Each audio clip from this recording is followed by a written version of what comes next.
Se o assunto é saúde, você não pode perder tempo. Então, vem comigo. Meu nome é Jefferson Medeiros e você está no Jeff Podcast, hoje com um grande amigo, que é o Dr. Gerson Mourão, presidente da Fundação Secom.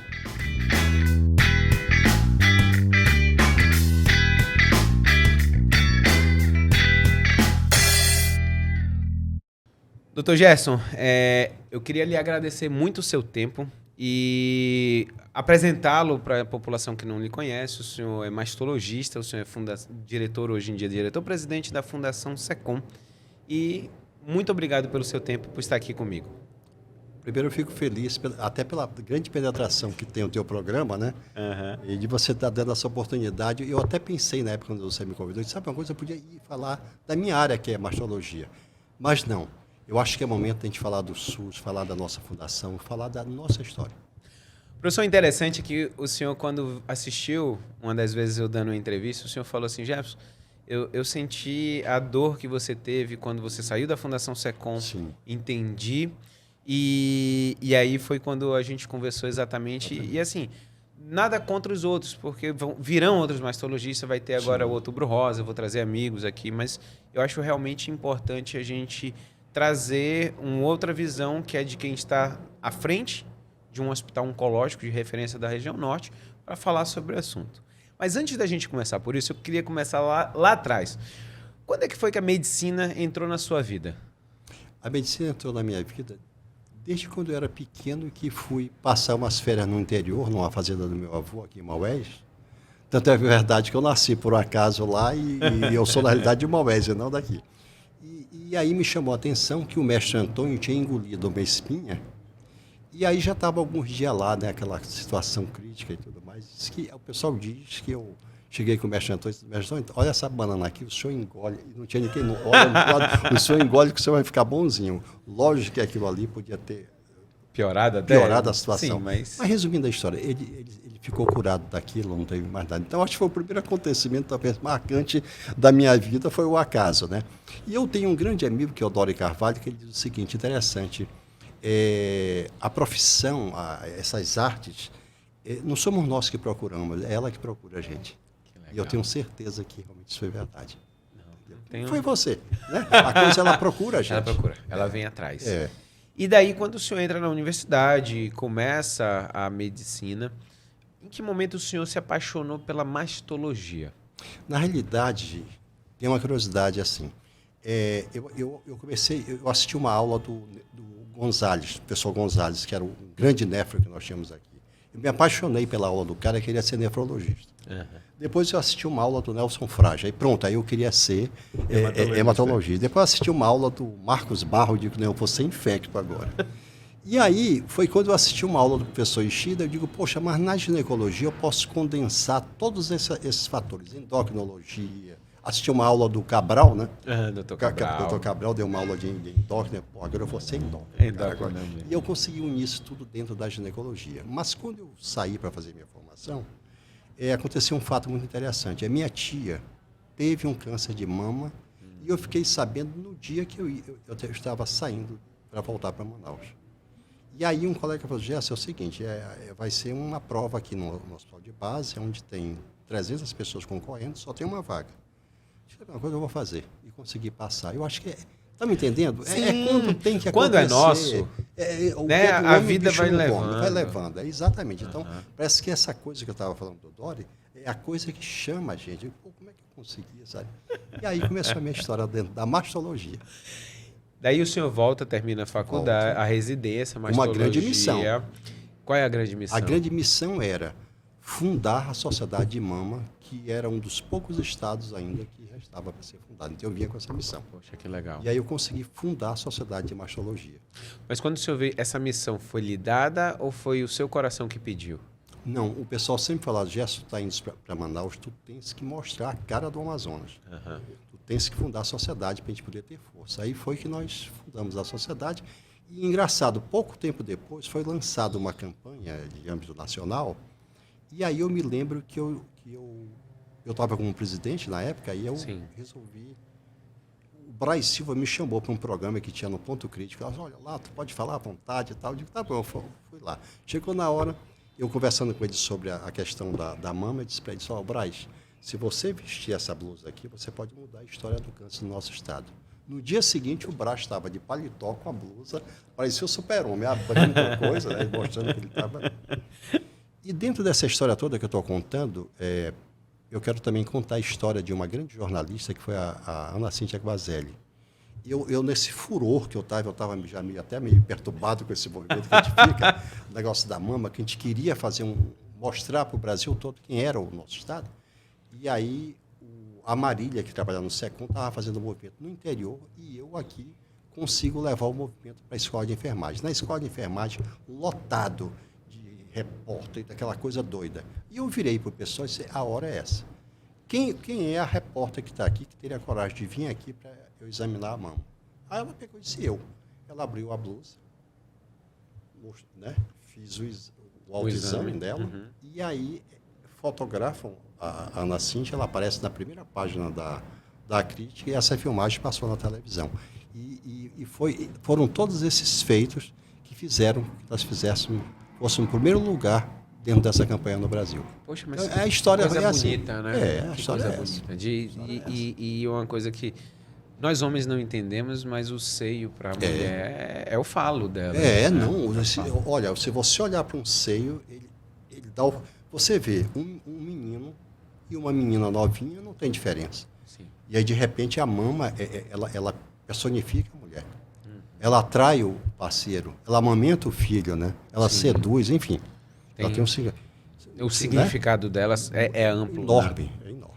Professor, e qual o momento que o senhor entra na Fundação SECOM? Como é que o senhor entra pela porta da frente da Fundação SECOM? A concurso, né? Eu entrei pelo concurso. E aí, como é que se diz a história? E aqui é que vinha a grande história da mama. Eu vinha, quer dizer, eu represento uma geração de conservação da mama. Até porque eu me chocava, na minha formação, quando eu via tirar uma mama. Pô, a mulher ficar sem a mama é um negócio estranho. Sim. Eu acho que é a alma feminina que a gente tem, né? Sim, lógico, fica meio com certeza. Estranho, não suportava ver aquilo. E aí nós entramos, quando eu entrei na fundação, eu já entrei com esse pensamento de preservar mamas. Só que teve um detalhe. O grande homem mundialmente conhecido da mastologia se chama Haussler. E o Haussler, há quase 120 anos atrás, ele operava um tipo de mulher que me chamou a atenção. Que era a mesma mulher que nós estávamos operando 150 anos depois, dentro da nossa fundação. Aonde é que eu ia pegar um tumor desse tamanho e fazer uma cirurgia bonitinha, conservadora? Então, daí nasceu o grande movimento social nosso, para tentar ver se a gente conseguia diminuir que essas pessoas chegassem avançado dentro da Fundação SECOM. E nós não conseguimos. E depois eu vou dizer por que não. Eu vou aproveitar, tomar um pouquinho d'água, até porque eu quero mostrar. A caneca nova, né? A caneca nova. Que o senhor já vai levar também para casa. Poxa. Professor, a gente se conheceu, lógico, eu acadêmico, passei com o senhor, depois a gente teve gratas surpresas que desde a gente operar junto na Fundação SECOM, algumas vezes a gente teve alguns pacientes até no privado que a gente operou em comum.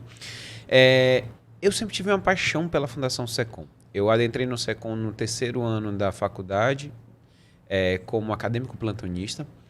Então, ali, minha paixão começou já no terceiro ano da medicina e ele se fez até o momento que eu acabei saindo da Fundação.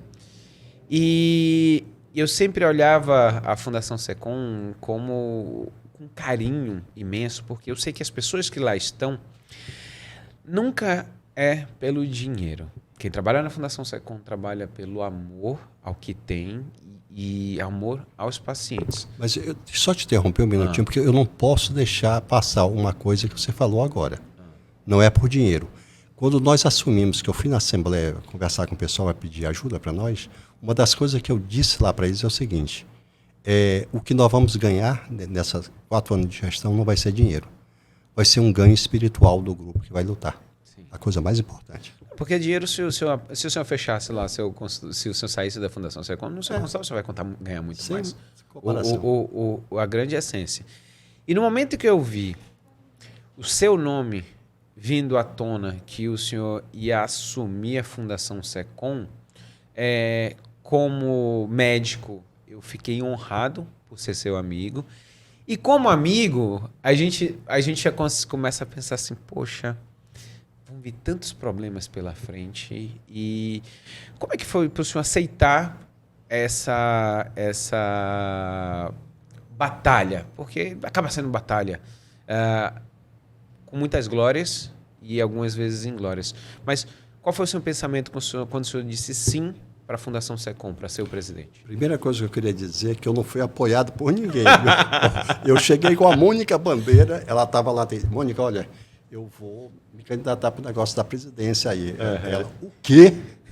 Cheguei com a Ilquinha, minha parceira da Mamilquinha, olha, eu vou, o quê? Cheguei em casa, comecei, olha, eu vou, ela ficou olhando, sabe?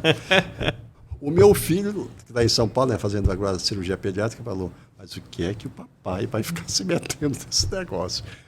Bom, mas por que eu me meti?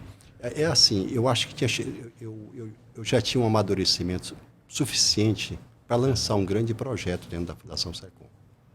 Entendeu? Mas eu precisava ter aliados que pensassem como eu, que pensassem em termos de saúde pública.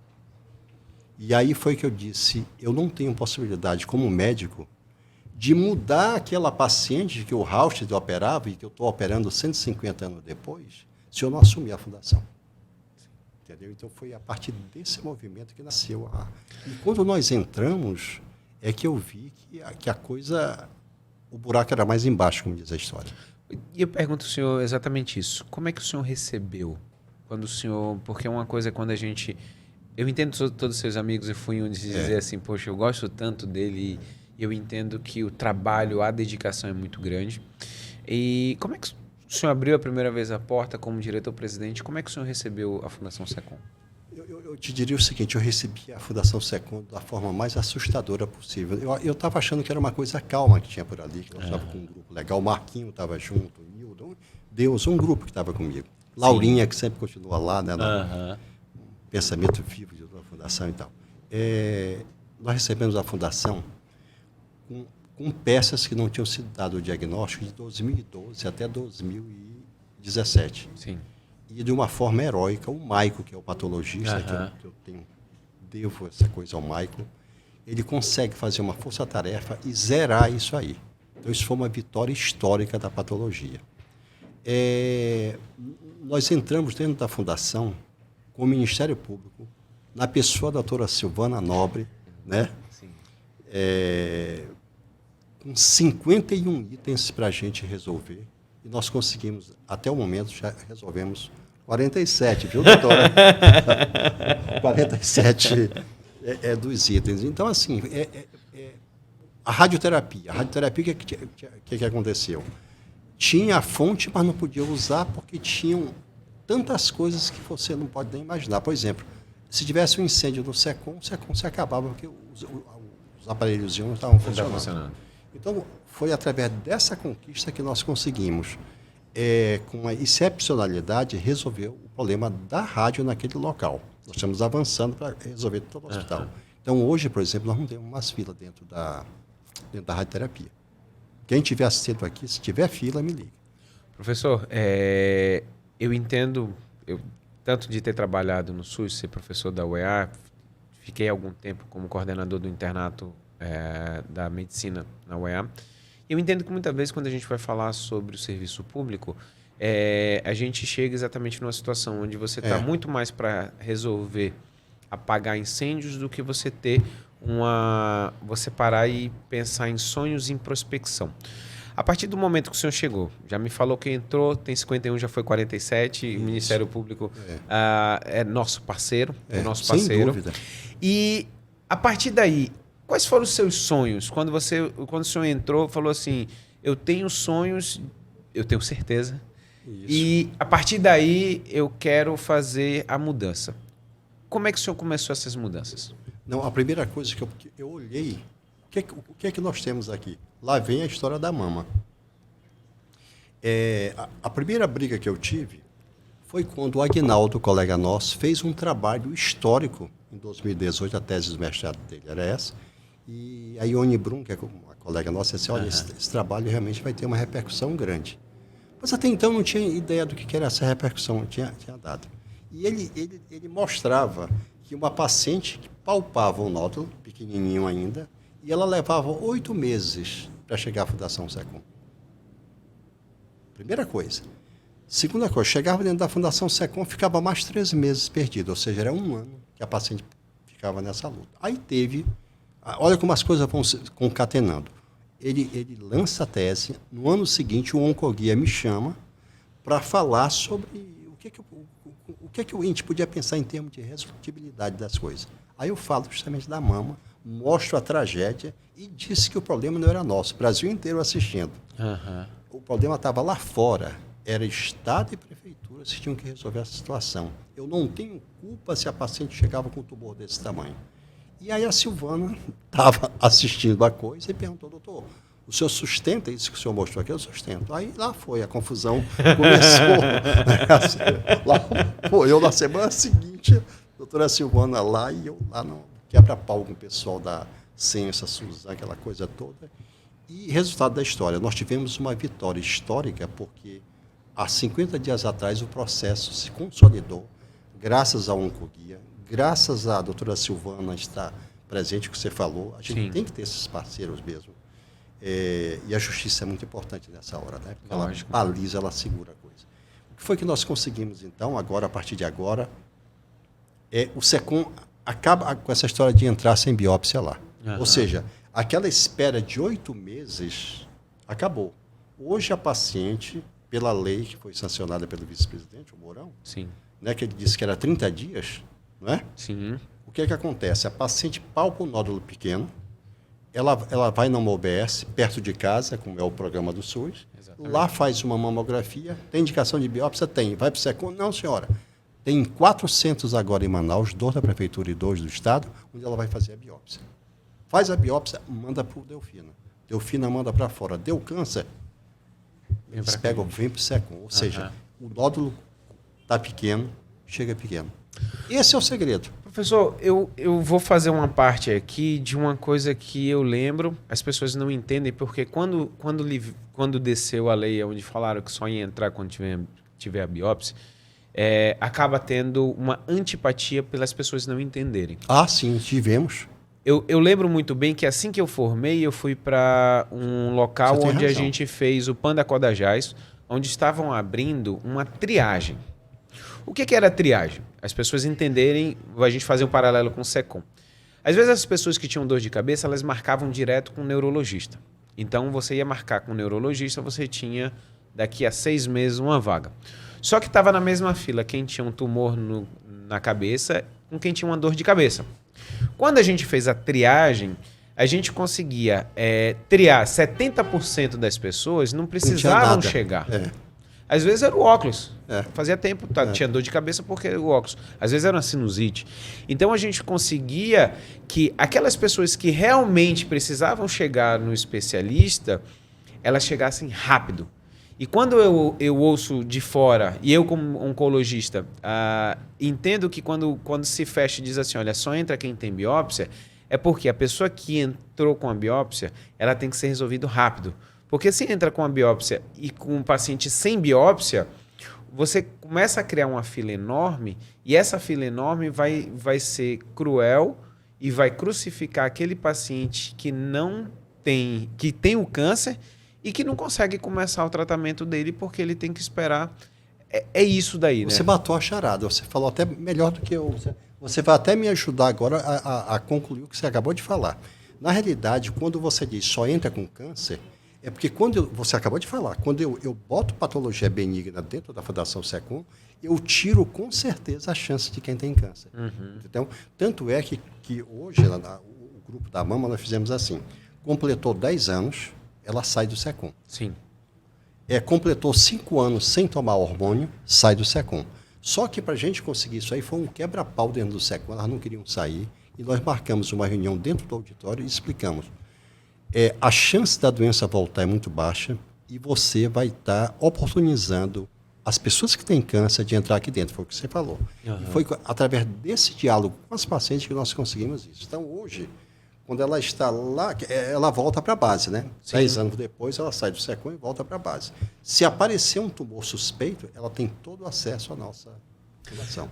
Vai entrar. Eu fiz um estágio no Princess Margaret, lá em Toronto, e a gente conseguia observar exatamente isso. Essa história da referência e contra-referência. Perfeito. Porque quando a gente vai falar sobre o modelo SUS, onde você abarca e você vai abarcar os pacientes. Se você deixa, e longos anos eu fui cirurgião de cabeça e pescoço lá junto com o senhor na Fundação Secom, se você deixa primeiro doenças benignas que não eram para estar lá. Exatamente. Então, às vezes o cara tem 6 meses para voltar, por quê? Porque tem um monte de paciente que tem doença que não é câncer e está lá dentro tomando o local dele. Exatamente. E segundo, se ele está no momento onde ele já tem uma alta oncológica, que ele volte para a base, que volte com a contra-referência, dizendo com papel. Tudo. É isso que eu entendo. Não é assim que ele volta, exatamente. Exatamente isso. Porque aí você sabe que a pessoa ela vai estar do lado de fora, mas ela não está desamparada. Você falou a palavra-chave. A grande questão é que a paciente, quando diz, olha, você vai sair daqui e tal, não, senhor, não vou sair, não. Não, você não vou e acabou. E aí o que aconteceu? Quando elas perceberam que elas estavam amparadas, elas aceitaram. Mas eu vou te contar só mais uma história. Sim. Uma paciente chegou lá comigo e disse, doutor, tinha saído do SECOM 10 anos, eu senti um caroço e eu fui lá na UBS. Aí saiu o resultado e eu vinha direto para o SECOM. Mas eu ouvi o senhor falar que não era mais para ir para o SECOM, tinha que fazer a biópsia fora do SECOM. Sim. Ela fez a biópsia e ela me disse, doutor, eu levei 25 dias para chegar aqui. Que legal. Olha a vitória histórica que nós estamos tendo. Né? Isso não existia antes. E isso é o respeito. E outra coisa, e sobrecarregava os nossos patologistas. Sim.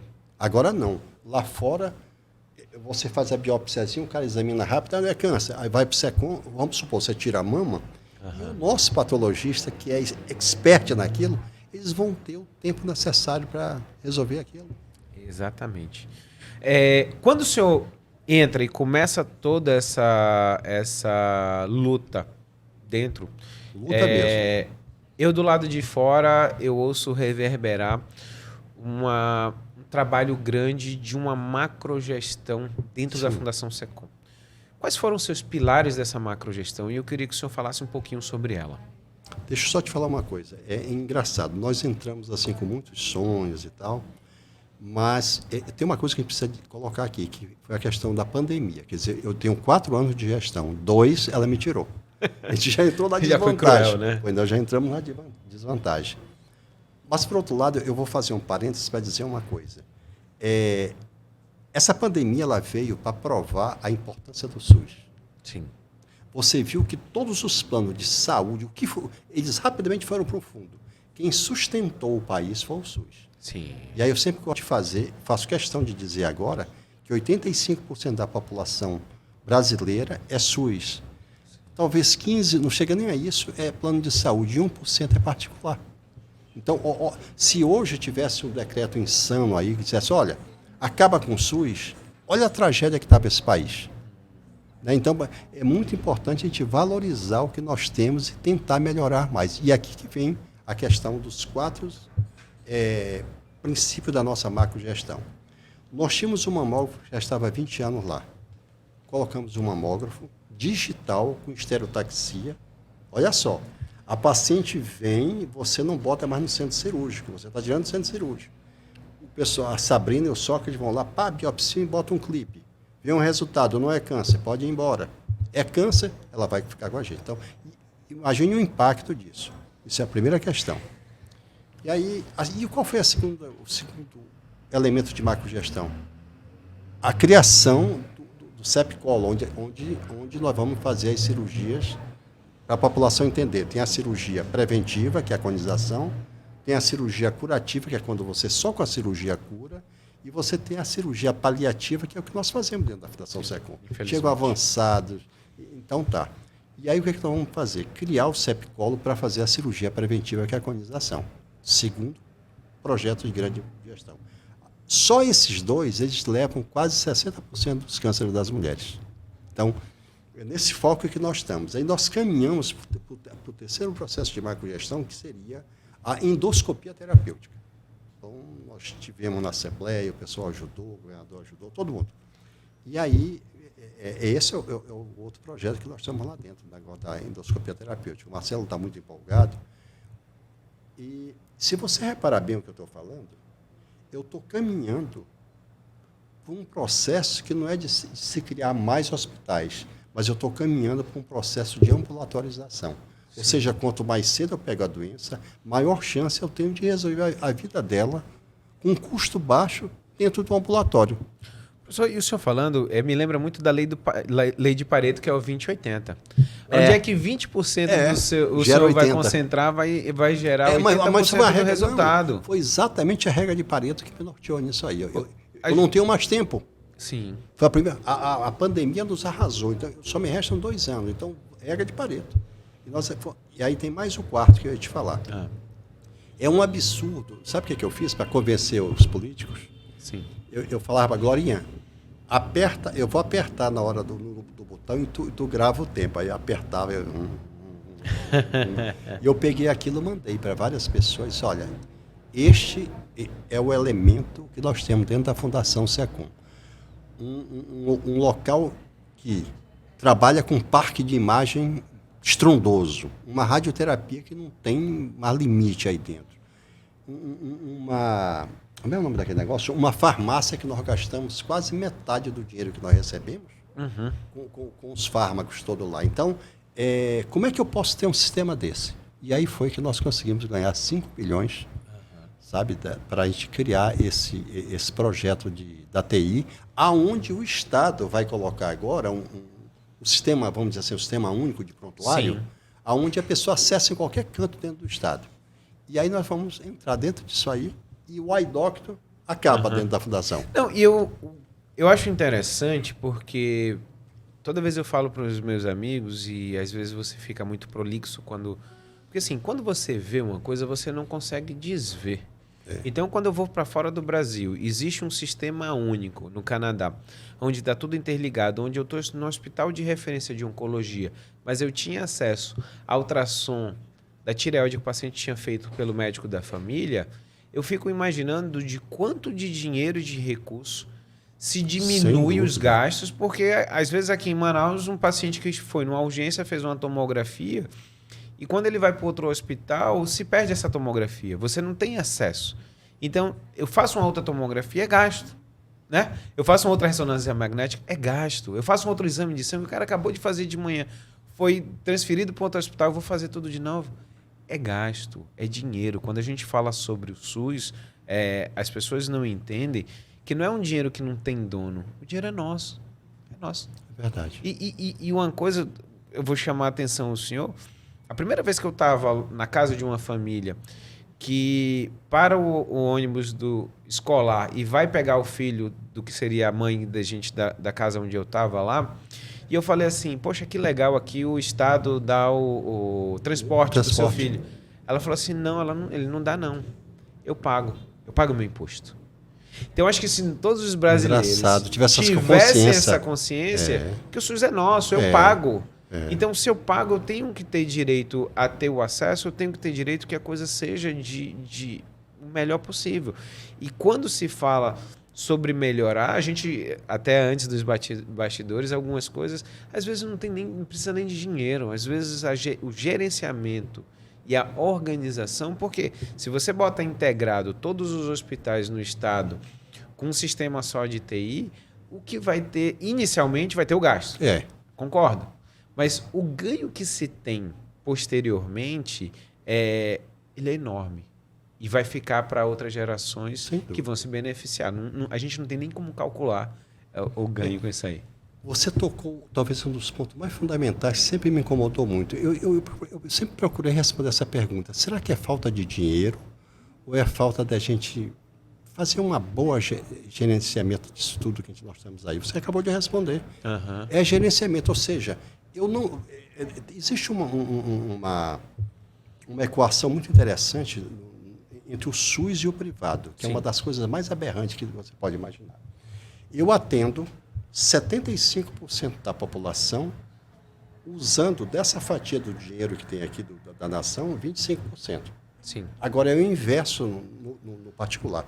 Eu atendo 25% gastando 75%. Então, você vê que nessa desvantagem, se você não souber trabalhar a economicidade, você está ferrado. E é isso aí que você está falando, é vital que as pessoas tenham na sua cabeça. E é possível. Sim, Sabe? sim. O que não é possível, e outra coisa, nós temos que ser transparentes. Minha senhora, o direito que a senhora tem hoje aqui de fazer um exame é o mesmo direito que o governador do estado tem. Ou seja, é um exame por ano. Que história de 6 meses é essa? Entendi. Tu está entendendo? Então, essas coisas a gente tem que saber trabalhar e economiza muito também. Professor, quando a gente vai falar sobre gerenciamento e a gente vai falar na parte financeira, toda vez que se judicializa, vamos dizer, uma droga nova, e acaba que, às vezes, a droga ela tá ainda começou ainda, e eu vi, durante esses anos todos na Fundação SECOM, às vezes uma moda que alguma droga que alguém disse que resolve tudo e começa a judicialização. Qual o impacto real de que quando se judicializa algo que não está dentro do rol, que não... o que na bola de neve, o que acontece para a gestão e para os pacientes demais dentro da Fundação SECOM? Talvez isso seja uma das coisas mais importantes que a gente tem hoje para discutir aqui. Porque quando um colega usa uma droga que ainda está em fase de preparação, vamos dizer assim, fase 2, alguma coisa assim, ele na realidade, aí que vem a questão do dinheiro. Sim. O dinheiro mal empregado resulta nisso aí. Então, hoje nós temos dentro da Fundação SECOM um grupo de colegas, de médicos, né, um grupo lá farmacêutico e tal, que o colega lá prescreveu, passa por esse grupo. Eles analisam e dizem, não, isso aqui não dá. O que nós estamos precisando é ter uma conversa mais próxima, por exemplo, com o Natjus, com esse pessoal todo, para que também acompanhe esse processo que nós estamos lutando. Porque quando você permite de usar uma droga dessa, você está tirando também muitas coisas de muitas outras pessoas aí. Você tem que pensar. E eu lhe perguntei porque... Como é que pode uma droga de 35 mil? Precisa de 2 ampolas, 70 mil. E aí? Mas isso que eu ia perguntar. Eu queria que o senhor fizesse as pessoas que estão nos assistindo entender. Quando morde esses 70 mil, ele morde da onde? Morde daquela parcela que nós temos lá para trabalhar. Entendeu? Quer dizer, lógico que o governo vem e coloca aquilo ali. Mas quando você... Da onde se tira e não se põe, né? Sim. Então, tem essa equação que a gente precisa tomar muito cuidado. E isso é uma das coisas que a gente precisa trabalhar muito. Nós estávamos ali conversando, você colocou um ponto fundamental que você viu no Canadá, quando você esteve lá. Você lembra que você falou assim, não, lá é assim. Os Estados Unidos lançam uma droga, tem um ponto de corte lá, e isso aqui vai salvar todo mundo e tal. Não, Canadá não. Canadá pega a droga e vai fazer o teste, né? Certo. Eu achei isso muito interessante. A Fundação SECOM, o grupo já está começando a pensar em pesquisa clínica. Eu tive num encontro agora e me chamou uma atenção o quanto nós aqui dentro da América do Sul, quer dizer, o Brasil, nós temos tanta oportunidade para fazer pesquisa clínica que nós não fazemos. O que me chamou a atenção? Nós somos o 5º país mais populoso da América do Sul. Nós somos o 7º em termos de prescrição farmacêutica. Olha a história. Somos o 12º em termos de PIB. Sim. E nós praticamente não utilizamos isso para entrar dentro de pesquisas clínicas. Então, isso está começando a florescer agora. Eu vou além disso, professor. O que a gente estava falando, a gente vai, para as pessoas entenderem, validação interna. O que é a validação interna? O senhor imagina que uma droga para um americano que tem 1,80 m, 1,90 m, branco, tem uma descendência ariana, ela vai responder de um jeito. Isso. Será que nosso caboquinho de 1,5 m, lá de Maués, ele tem a resposta a essa droga igual ao americano? Então, assim, o princípio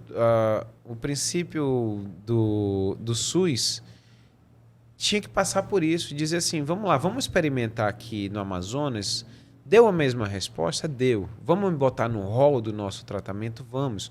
Porque esse testar, e vai acabar, eu lembro que um dos grandes rounds que eu assisti lá em Toronto, era no Toronto General Hospital, eram vários serviços de cabeça e pescoço de todo o estado, e veio um inglês para ele falar quais eram as mazelas que estavam acontecendo dentro do Sistema Único Inglês. Porque tinha as E ali eles são mazelas. perfeitos nisso, né? Ali eles são, Exatamente. E eu achava interessante porque os canadenses, como financeiramente eles ainda não estavam naquela fase crítica, que eu acho que foi uma das coisas que fez a Inglaterra sair da massa da comunidade europeia, do euro, Isso. né?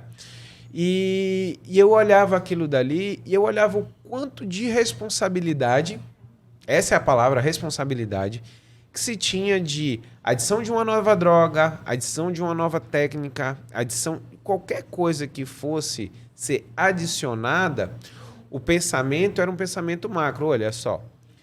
Primeiro, eu vou chutar um número, tá? Mas vamos dizer, se essa droga nova, essa terapia nova, custa mais de 10 bilhões para o governo, a gente não tem como a gente abarcar ela. Primeira coisa. Segunda coisa, vai entrar a menos de 10 bilhões. Vamos ver se os nossos habitantes, os canadenses, têm a mesma resposta do que, vamos dizer, o estudo japonês? Será que o japonês vai responder de um jeito e nós... Então, assim, eles tinham fases que eram respeitadas até o momento que aquela droga ele conseguia comprovar que ia ter o custo-efetividade dela Isso, exatamente. era ok. Exato. Então, a partir desse momento, essa droga era nacionalizada, quer dizer, poderia se usar no Sistema Único de Saúde do Canadá e aí eles poderiam ser, realmente, os pacientes iam se beneficiar daquilo que tinham de mais novo. E uma coisa, você puxou um assunto muito interessante, porque assim, o Canadá, eu acho que é o país que tem os maiores epidemiologistas do mundo, né? Quando se fala em epidemiologia, por exemplo, é lá dentro esses caras. Quer dizer, isso é um exemplo para ser seguido. Eu achei muito interessante isso aí que você colocou. Não, eu vejo, vamos dizer, a Bélgica tem um sistema parecido com o inglês, mas lá é porque também é um país continental como o nosso. Verdade. E lá tudo é na ponta do lápis. Você tem que se pensar. E é um fator que a gente não pensa aqui. Professor, me falaram também, já de a boca pequena, sobre enfermeira navegador.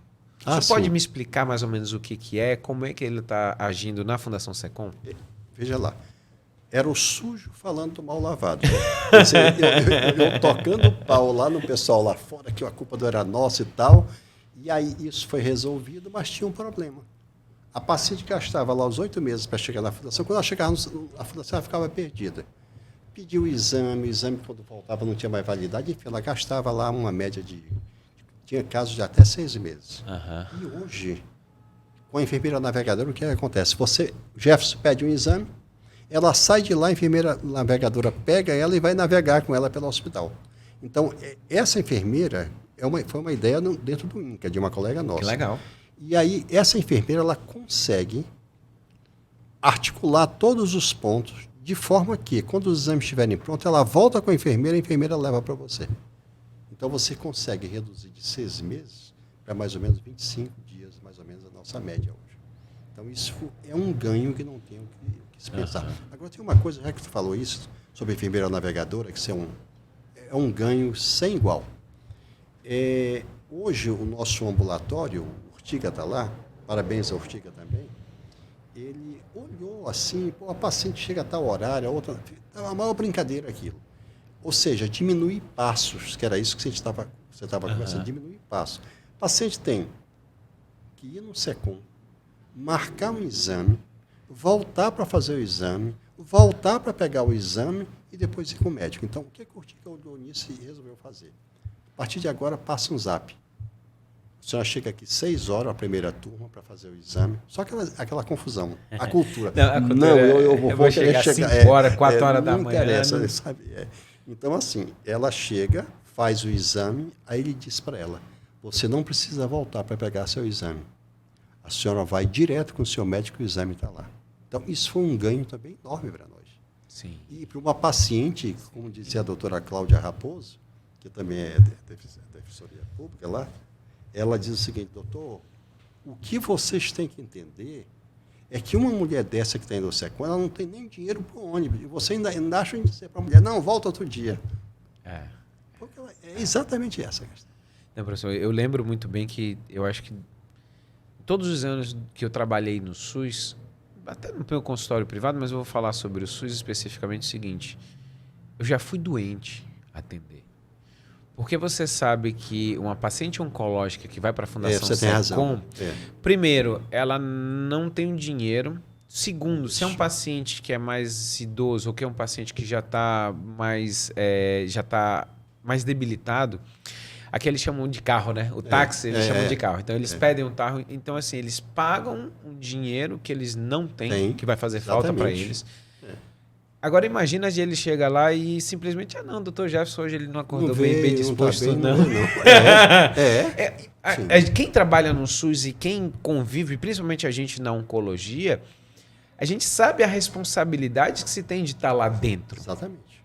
E o respeito para com o paciente, porque ele, mais do que qualquer outro, ele precisa de você, ele precisa da sua palavra, ele precisa do seu carinho, ele precisa da sua atenção.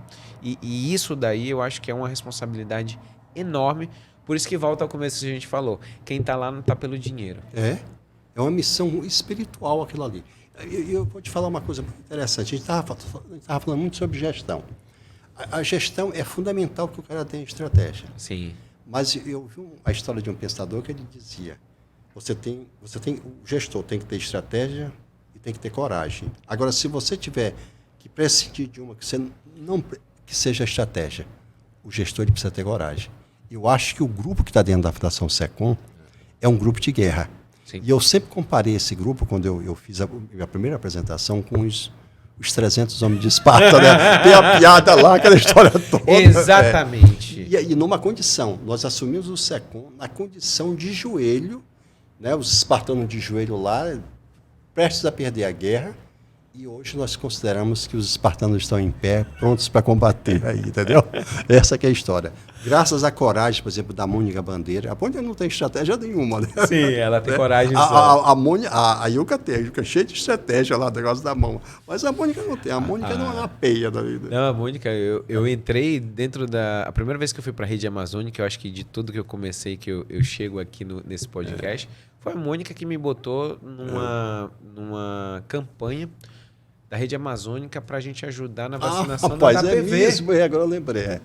Ela tem essas coisas. E ela falou assim, Jefferson, e tem pessoas que a gente tem amor e respeito que, assim, tudo que ela me chama, eu vou. Eu não sei nem o que é. Ela falou assim, meu filho, você vai comigo? Eu falei, não sabe nem o que é, mas eu vou. E quando eu entrei, aí é que a gente veio.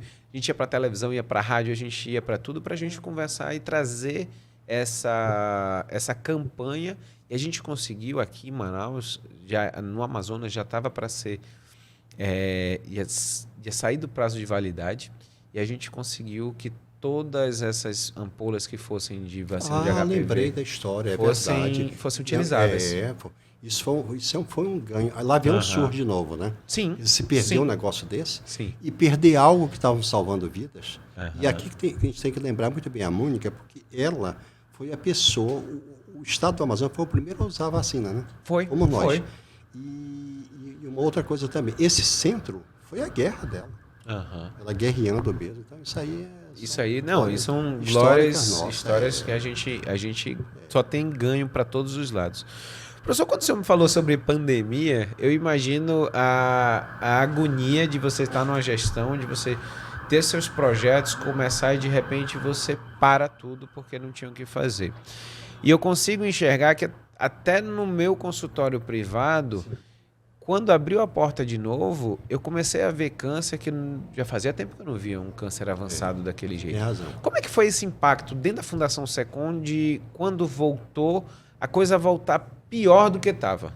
Deixa eu te falar uma coisa. Você me fez lembrar uma coisa muito interessante, assim. Não adianta você estar pensando muito se você não tem aliados. Quer dizer, eu falei da coragem. Mas não adianta só coragem, você tem que ter aliados.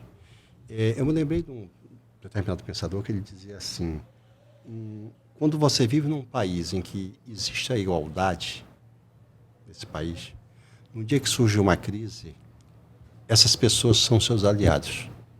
Então, eu senti isso justamente na pandemia. Sabe, que era o momento que todo mundo podia deixar você sozinho na briga.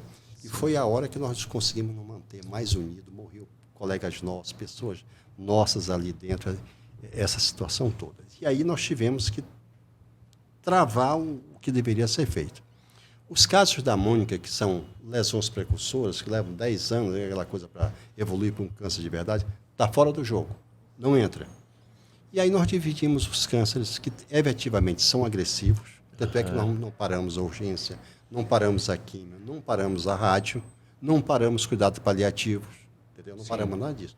E aí, o que foi operado? Só as pessoas que tinham aqueles cânceres mais agressivos. Então, nós seguimos isso. Mas tem uma coisa que hoje nós estamos sofrendo a consequência. Quando você olha para o SECOM, você vê todos os dias 60 pessoas dentro da urgência, você fala, por que isso está acontecendo? Primeiro, o poder aquisitivo das pessoas morreu. Né? Sim. Sem dinheiro. Os planos de saúde afundando. E elas não têm para onde correr. Corre tudo para o SECOM. Então, não é porque aquela projeção da Organização Mundial da Saúde que diz que daqui a 15 anos, se nada foi feito, vai aumentar em 50%. Não é isso, não. É um fato real, que foi um fato econômico que aconteceu. Então, elas não têm para onde ir. E elas correm e lotam o hospital. E isso se soma à perda do emprego na época da pandemia, onde a pessoa que tinha, às vezes, até o seu plano de saúde, até o seu às vezes, o negócio acabou, o negócio foi horroroso. Então, isso fez com que essa demanda aumentasse enormemente para a Fundação SECOM. Professor, um dado... mas deixa eu só falar uma coisa. Por favor. Nós temos hoje no SECOM 126 leitos, aí você vai me perguntar, e para cirurgia, quantos tem? Tem no máximo 60. E aqui que está a grande história, por que nós fizemos essa questão das biópsias. Só entra se tiver. Sim. Porque com 60 leitos, se você não conseguir triar esse grupo, e as cirurgias, como são avançadas, ficam mais dias ali dentro, isso seria uma catástrofe para a gente. Por isso é que nós colocamos a quantidade de pacientes vindo aumentando. Se a gente não usa a estratégia de só entrar com biópsia, nós não íamos resolver nada dentro da fundação. Então, isso, voltando para a biópsia, que você falou. Quando o senhor fala sobre pesquisa, eu lembro que assim que eu entrei na Fundação SECOM como cirurgião de cabeça e pescoço na volta, foi uma época que a doutora Kátia Torres assume brilhantemente a... Continua. A Kátia está lá. Eu acho que um divisor de águas. Um divisor de águas. Sem dúvida. Porque além de toda a bagagem que ela trazia já do Emoando, que ela já trabalhava com pesquisa... eu comecei a ver pesquisas inteligentes. Eu acho que o mais importante ainda é isso. Sim. Eu lembro que no primeiro ano, o serviço de cabeça e pescoço, e aí o Marco Antônio, junta com a Lia, junta um grupo grande, e a gente começou a fazer trabalhos. E uma das coisas que me marcam, e aí vou lhe explicar porquê, para até chegar a pergunta, é que a gente demarcou um ano para trás que a gente tinha trabalhado e um ano para frente, sobre quais eram os principais cânceres que a gente atendia, qual o estadiamento, se estavam vindo avançados, se estava vindo mais precoce, e das localizações. Então, assim, a gente conseguia predizer que na região de Parintins a gente tinha mais câncer de boca. Na região de Lábrea, a gente tinha... E esse projeto, quando a gente começa, e aí eu vou pedir desculpa, porque quando você está inserido no SUS, no momento que a gente estava, eu acho que só tinha... Chegou uma época que tinha eu, o Marco Antônio... Pouca gente. 3 ou 4 cirurgiões de cabeça e pescoço. A minha fila... Eu atendia 30 pacientes numa manhã. Mesmo. Porque eu tinha que fazer. E o paciente chegava com os exames e eu tinha que operar e tinha que atender. E aí eu lembro, depois que para tudo isso, que você sai do olho do furacão, eu fico imaginando o seguinte, quando o senhor fala sobre um grupo de pesquisa grande, e aí eu continuo... Não sei se o senhor sabe que eu continuo como pesquisador na Fundação SECOM. Eu continuo lá. Então você já está sabendo do projeto OCA. Sim. Né? Então é isso que eu ia falar. Sim. Tá. E aí a gente... Se eu souber... Era meu pensamento, tá? E vou trazer aqui para o senhor.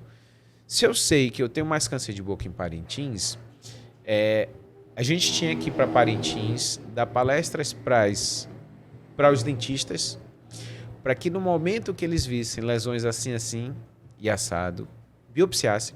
Se essa biópsia desse câncer, mandassem para a Fundação SECOM. Então, assim, quando a gente vai falar sobre o Amazonas, se a gente já tem um país continental, a gente tem um estado continental. Sim. O cara da cabeça do cachorro demora 12 dias de barco para chegar em Manaus. Então, assim, eu queria que o senhor falasse sobre o projeto OCA e eu queria que o senhor falasse um pouco sobre o impacto que a pesquisa tem na melhora da qualidade do serviço público? Sem dúvida alguma.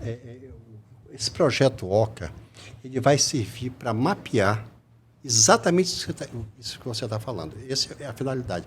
Para nós termos um banco de dados de verdade nosso. Né? Que às vezes vem algumas informações do INCA, mas faltam algumas coisas ali. Então, o OCA ele vai realmente, principalmente agora, quando foi instalado o prontuário único, essa coisa toda, aí a coisa muda. Você está falando isso, a Mônica pensou num projeto ver e tratar, ou seja, a cada 6 meses ia no interior, a paciente tinha uma alteração no colo, na hora ele já chegava, me cortava o colo dela, me levava para o secundário, não é câncer, ela não precisava vir. Né?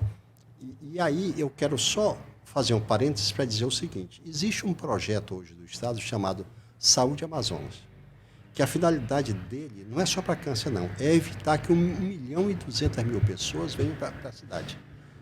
Porque assim, nós temos metade no interior e metade na capital. Sim. E você montar, uma coisa é você montar uma estratégia num local onde você tem uma densidade populacional, por exemplo, de 1 quilômetro quadrado, você tem 120 pessoas, como praticamente São Paulo. É diferente quando você chega aqui no Amazonas, no interior, que é 1 quilômetro quadrado, você tem no máximo 2 pessoas. Por quê? Porque nós temos 62 municípios, metade deles não tem sequer 25 mil habitantes.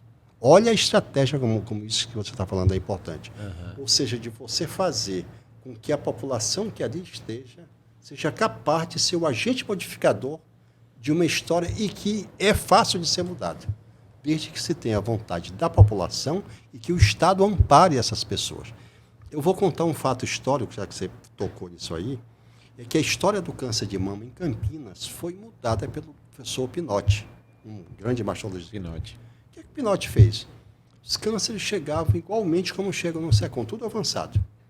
E aí vem a questão do ato médico, aquela coisa toda, a confusão. Isso é o seguinte, toda mulher que chegar aqui, que vier extrair um dente, ou fazer uma obturação, ou fazer um preventivo, eu quero que a enfermeira... Olha a história, a enfermeira. Eu quero que a enfermeira examine a mama dela. Então, ele tirou as mulheres do estadiamento 3, 4, do estadiamento 2. Então, para você ver como essa briga nossa, o quanto a enfermagem, os técnicos, as pessoas todas, são vitais para que a gente possa... E eu vou fazer um paralelo... Outra coisa, medicina, como é o nome? Inteligência artificial. Sim. O pessoal olha lá, vê a imagem, que é o que nós vamos usar com a endoscopia terapêutica, inteligência artificial, né?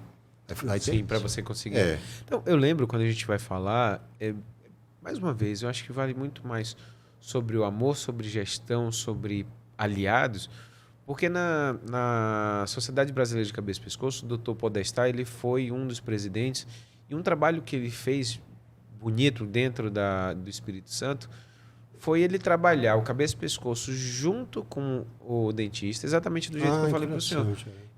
Se pegava muita lesão avançada. E aí eles começam... De boca. Então, o que começou? Ele ia para os dentistas e falava assim, olha, se tiver uma ferida branca ou uma ferida vermelha, passou de 21 dias, não teve, biopsia. E era uma coisa simples. E se começou a biopsiar, e aí você... Lógico, a gente tem que entender. Todo ano tinha que ter lá as palestras, todos os anos tinha que se doar o material para lá, para você ser fácil de funcionar. Tinha que ter porta aberta para a patologia ser rapidamente resolvida. Mas o que aconteceu? Ele conseguiu tirar, vamos dizer, 85% dos pacientes que chegavam com câncer avançado. Ele diminuiu para 40%, 50%. É um avanço. Um avanço. E a gente vai entender, quem está na oncologia, que não é número. Primeiro, são vidas. Exatamente. Segundo, financeiramente, esse dinheiro que você tinha que gastar com rádio, com químico, com ITU, você espalha outra coisa. Olha, quer ver um exemplo? Quando nós estamos pensando na construção desse centro avançado de prevenção do câncer do colo, que nós gastamos por ano 20 a 22 milhões, e que você, com esse projeto, vai gastar no máximo 2 ou 3 milhões, quer dizer, 10 vezes menos, imagine o que entendeu? O que isso representa em termos de dinheiro para a fundação. E vamos voltar. Aqui em Manaus, câncer de colo de útero é o primeiro nas mulheres. E deixa eu só complementar uma coisa para você. Quando é que eu estou falando em 20 milhões? É porque é o seguinte, ela chega em condições precárias que, às vezes, você opera e às vezes não consegue nem operar, faz rádio, faz químio, cuidados paliativos e quase 100% termina numa nefrostomia. É a nossa grande crise. Soma isso tudo. Sim. Eu lembro... E outro detalhe, você tem uma vacina onde você pode mudar uma história. Diferente de mama, diferente de tireoide, que não tem vacina. Não é? Era onde eu ia chegar, porque os cânceres de colo de útero, durante a Fundação SECOM, vamos lá, comecei como acadêmico, fui plantonista, depois eu vim como cirurgião de cabeça e pescoço. Como plantonista, até quando acadêmico, eu lembro muito bem que me impactava meninas de 28, de 30, 32 anos morrendo de câncer de colo de útero avançado. É isso mesmo. Não é que ela tinha 60 anos. Não, era 32.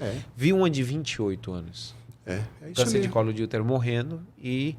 E aí a gente vê deixando órfãos aí. Tem todo um processo.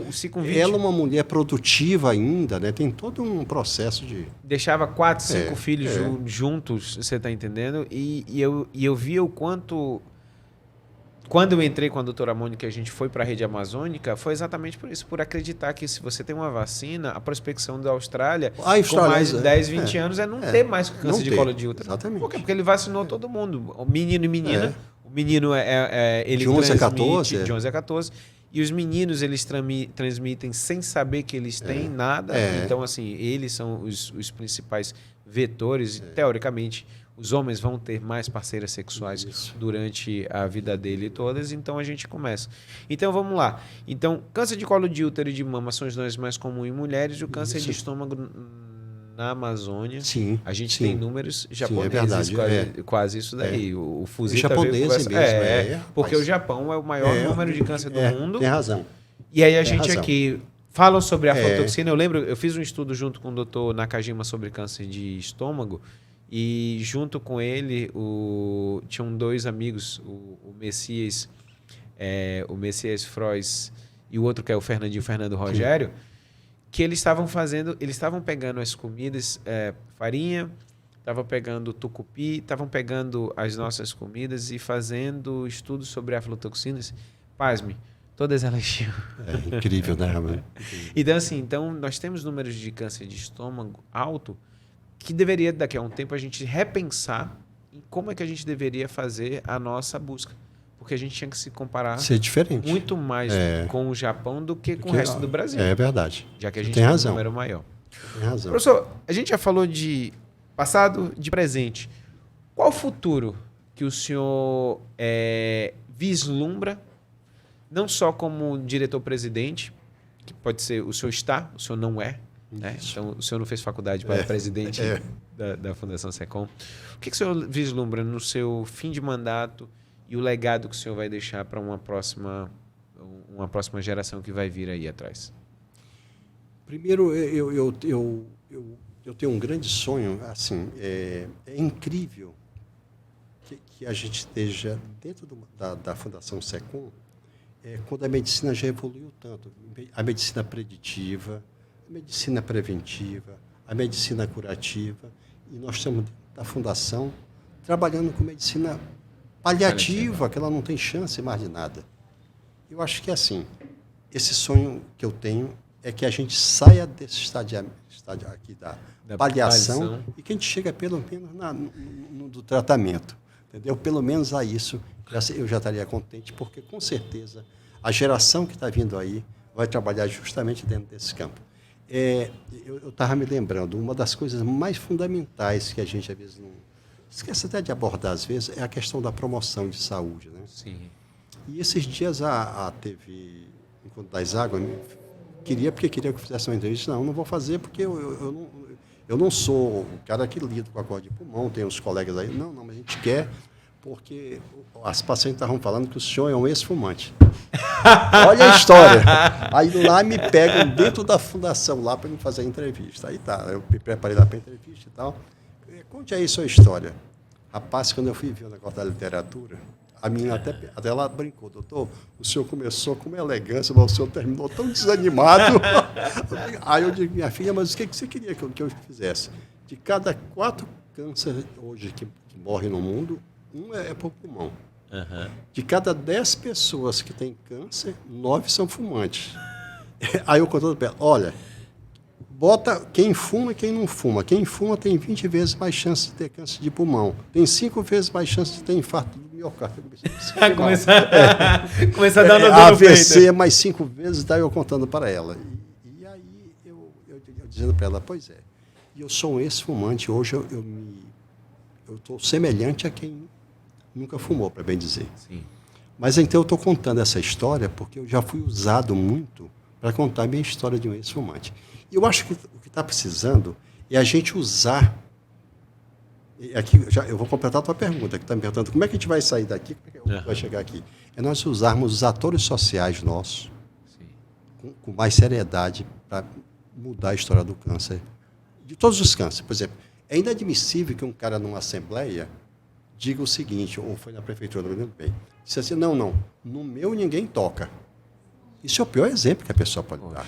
Agora, você vê um prefeito da cidade, um ex-diretor da Fundação Secom dizer, eu me operei de próstata e estou bem. Sim. Porque dentro da história, quando você vê, por que o câncer de mama avançou muito e a próstata passou muito tempo engatado? Porque ele estava vinculado à impotência, que é a grande questão nossa. Sim. Já a mama, né, a mulher, o que ela faz? Apareceu uma coisa, elas gritam, fazem uma confusão. E o homem ficava calado. Então, é isso que está precisando. De mais atores sociais mudando as histórias, como foi mudada a história como é o nome? Da AIDS, né? Quem foi que mudou essa história nos Estados Unidos? Foi aquele grande jogador de basquete. Michael Jordan? Parece que foi ele. Não foi ele. O Magic Johnson? Foi o Johnson. Foi ele que mudou. Porque ele mudou, inclusive, de várias formas, que as pessoas achavam que estava muito relacionado à questão de homossexualismo. Sim. E ele aparece nessa hora como sendo um não homossexual e que teve a doença. Então, é isso que está faltando também, que a gente mostre a cara desses grandes atores brasileiros, entendeu? Entrando em campanhas. E a gente terminou agora, recente, o Julho Verde. E olha que interessante, no dia 27 de julho, no Congresso Mundial de Câncer de Cabeça e Pescoço, em Nova York, adentra o Michael Douglas com a sua esposa até então, a Catherine Zeta-Jones. Ele teve um câncer de garganta por HPV, tá? E ele faz parte e ele vem agradecer. E é assim, é legal. Olha que coisa interessante. É impressionante. Então, uma pessoa que vai lá para agradecer a tudo que se foi feito por ele, e ele se tratou no Sloan Kettering Cancer Center. E aí a gente... Olha que coisa bonita, de ele vir à tona para dizer assim, eu que sou um cara, que sou um ator, eu sou um cara conhecido mundialmente, tive um câncer, fiz o meu tratamento e eu tô aqui curado. E tô aqui agradecendo a vocês. Então, essas quebras de paradigma. Exatamente isso. E uma coisa que eu vou confessar ao senhor, quando eu comecei a fazer até esse podcast, às vezes eu me perguntava muito assim, mas... Para que só isso? É só ego? É só porque eu gosto? E eu li um artigo científico da Associação Americana Médica dizendo que é o seguinte, estava no momento em que os profissionais de saúde eles tinham que se posicionar nas mídias sociais trazendo isso aqui que eu estou trazendo com o senhor. Que o senhor não tem força, que a gente vai estar no YouTube, no streaming, para as pessoas assistirem e entenderem, às vezes, atitudes que quando se deturpa, porque quando fala assim, não, vou matar a gente. Não, pelo contrário, quando você fala que só entra com biópsia, é porque quem entrar ali, ele vai ser muito bem tratado e eu vou ter uma chance maior de salvar ele. Sem dúvida. Entendeu? Então, assim, eu acho que as mídias sociais, ou esses expoentes, onde as pessoas, quando vêm falar sobre a sua doença, dizer que foram tratadas, eu acho que isso dá muita força para as pessoas que estão nos assistindo e quem está de plateia, de dizer assim, poxa, se ele teve a doença e se tratou, por que eu não posso também? Exatamente, a ideia é essa. A ideia é essa. E tu sabe de uma coisa? Eu me lembro que essa hegemonia, esse poderio médico, ele desabou na década de 60, se eu não me engano.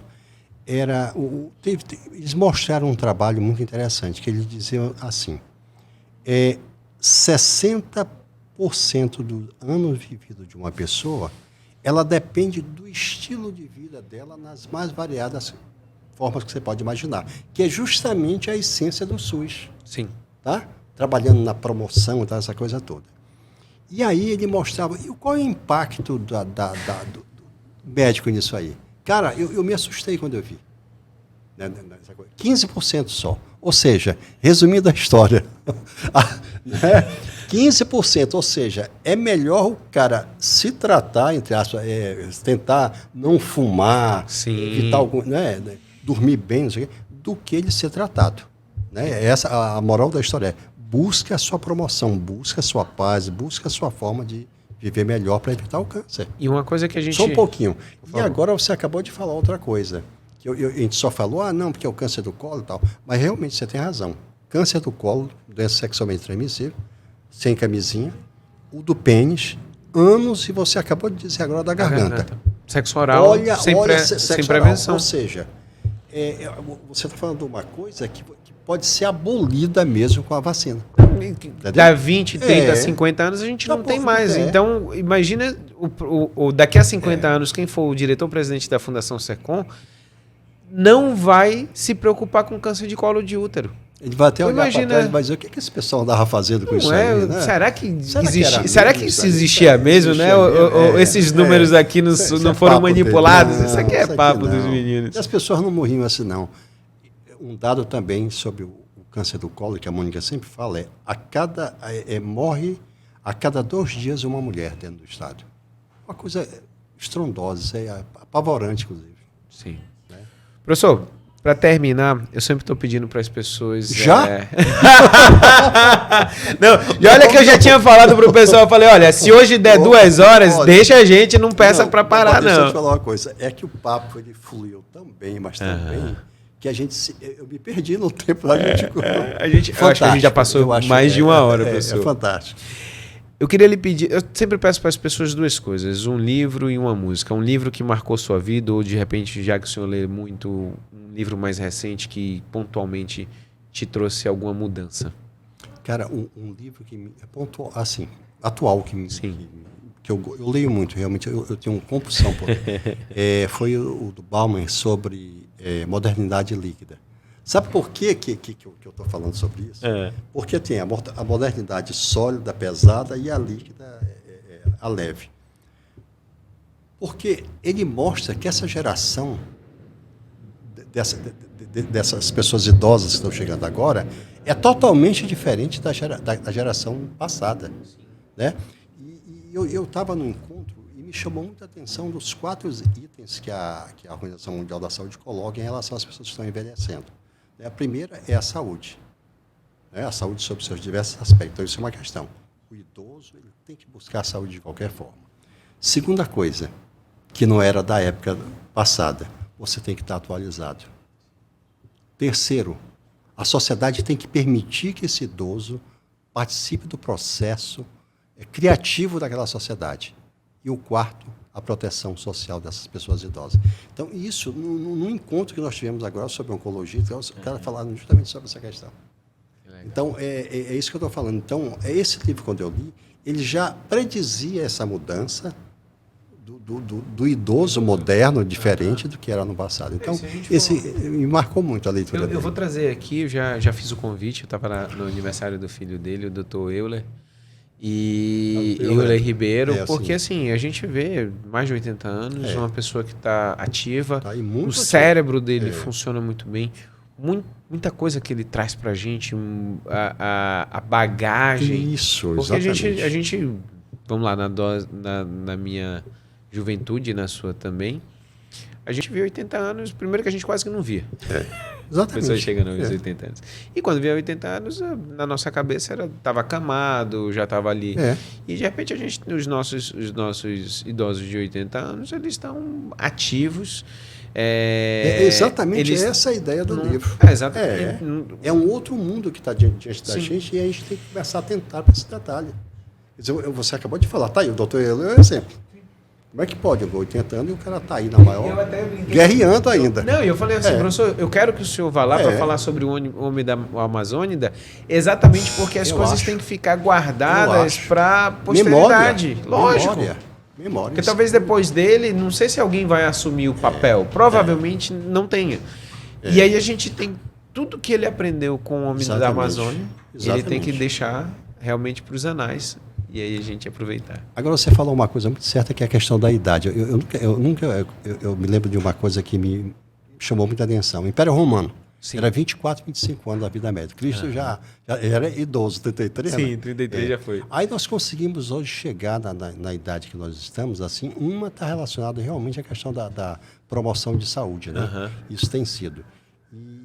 E a outra coisa realmente é os avanços que nós tivemos dentro da medicina também, né? Você vê que, por exemplo, enquanto as pessoas estão avançando, a principal causa da morte, logo vai ser o câncer. Sim. Por exemplo, 10% dos nossos 5 mil municípios que nós temos no Brasil, 10% a principal causa já é o câncer. Porque, por exemplo, o problema cardíaco está sendo cada vez mais resolvido, né? Sim. Então, tudo sendo isso... resolvido, sendo a promoção sendo trabalhada, exatamente. A prevenção. Isso. E aí a gente vai chegar aonde a longevidade... Exatamente. E é isso que eu falo para os meus alunos na faculdade, quando perguntam assim, quais são as profissões, são as especialidades do futuro? São que estão ligados à longevidade. Sem dúvida. Desde quem trata a promoção, então vamos dizer, medicina do esporte, nutrologia, tudo que promove a saúde, cardiologia, e a outra ponta, que a urologia, a cirurgia oncológica, a quimioterapia, a oncologia clínica. Então, assim, a gente vai ter longevos, e com a longevidade a gente vai ter os outros gatilhos. Mas, assim, ainda bem que a gente está tendo bons longevos. Sem dúvida. É isso. Professor, para terminar, uma música. O que toca no seu celular quando o senhor está no carro? Ou tem alguma música específica que é sua paixão? Que marca um momento ou alguém? Olha, eu estou escutando esse tempo, eu não sei nem porquê. Porque tem música que aparece na cabeça da gente, você não sabe nem porquê. Eu estou ouvindo aquela música do Tim Maia no telefone, aquele que toca o telefone. E ele na maior gabolice. É a fulana de tal, rapaz. Eu não aguento o Tim Maia cantando aquela música. Então, essa música que eu estou curtindo nesse momento. Eu só deixar uma dica para o senhor. Eu vi o filme até, mas antes, existe um audiolivro da história da vida do Tim Maia que veio baseado no livro, que foi o mesmo que se levou ao filme. Só que o audiolivro dele, eu estou tentando lembrar o nome da... Era um produtor musical que até ele tinha um quadro na Globo. Cara, fantástico. Você ouvia a história do Tim Maia e aí ele entrelaçando ali com Roberto, com Erasmo, com todo aquele... aquilo que estava vindo de tão forte na música que era do tempo dele. Então, se o senhor está ouvindo o Tim Maia, vale a pena demais. Inclusive, uma das coisas mais interessantes que eu vejo no Tim Maia era... O som de voz dele não era uma coisa, ele oscilava, o timbre dele, ele conseguia ir para o agudo e para o grave fácil. Isso me chamava, ficava impressionado com o Tim Maia até hoje. Professor, eu queria lhe agradecer demais a presença aqui. E a porta vai estar aberta sempre para o senhor, o que o senhor quiser vir falar aqui. Tá certo. E muito obrigado por tudo que o senhor já fez por mim, que o senhor não tem noção. Tranquilo, fique tranquilo. Muito obrigado. E chame o Dr. Iolo, que eu quero assistir. Viu? Eu vou até chatear o Dr. Iolo. Dr. Iolo, me diga que eu vou assistir a essa... Não, com certeza. Muito obrigado. Uma pessoa invejável. Até a próxima então, professor. Um abraço.